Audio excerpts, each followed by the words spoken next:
આજરોજ વહેલી સવારના લગભગ આશરે 3:30 વાગ્યાની આસપાસ વાવડી ગામ નજીક એક હત્યાનો બનાવ બનેલ, જેમાં મરણ જનાર દિનેશ શિવશંકર ચમાર રહે યુપીનો છે, તેમજ આરોપી તરીકે સંતોષ મદુદલાલ ચમાર તે પણ યુપીનો રહેવાસી છે। બંને એક જ મકાનમાં રહેતા હતા, ઓરડી ભાડે રાખીને રહેતા હતા અને બંને કારખાનામાં અલગ અલગ કારખાનામાં નોકરી કરતા હતા અને પૈસાની લેવડ દેવડ બાબતે આ બંનેને રકઝક થઈ, ગાળાગાળી થઈ અને પ્રથમ મારનારે આરોપીને માર મારેલ।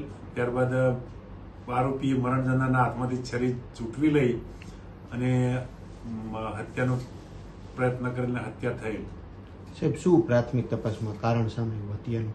ફક્ત પૈસાની લેવડ 7,000 રૂપિયા જે હાલના આરોપીએ મરણ જનારને 7,000 રૂપિયા આપેલ, તેમજ મોબાઈલ આપેલ, જે મરણ જનાર પરત આપતો ન હોય, જેથી ગાળાગાળી થઈ અને ઝપાઝપી થઈ અને દરમિયાન મરણ જનારે છરીથી આરોપી પર હુમલો કરેલ અને બંનેની ઝપાઝપી દરમિયાન આરોપીને વધારે ઇન્જર થઈ જતા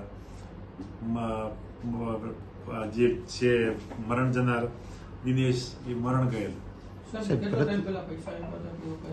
એ કોઈ હજી સ્પષ્ટ નહીં જણાવેલ, પણ ટૂંકમાં એ જણાવે છે કે 7,000 રૂપિયા મેં આપેલા ઉછીના, તે પરત આપતો ન હોય જેથી। સાહેબ, પ્રથમ લૂંટ થઈ હોય તેવું એને તરકટ કરી? એ પ્રથમ તે સવારે ગોળ ગોળ અલગ અલગ નિવેદનો આપી રહ્યો હતો, કારણ કે એને કોઈ પણ રીતે એમ કે આમાંથી પોલીસ મને નહીં પકડી શકે, તેમ છતાં પોલીસે પૂરતો પ્રયત્ન કરી અને તેની સાચી કે તેની પાસેથી બહાર કઢાવી અને હાલમાં આ કામે ફરિયાદની કાર્યવાહી ચાલુ છે।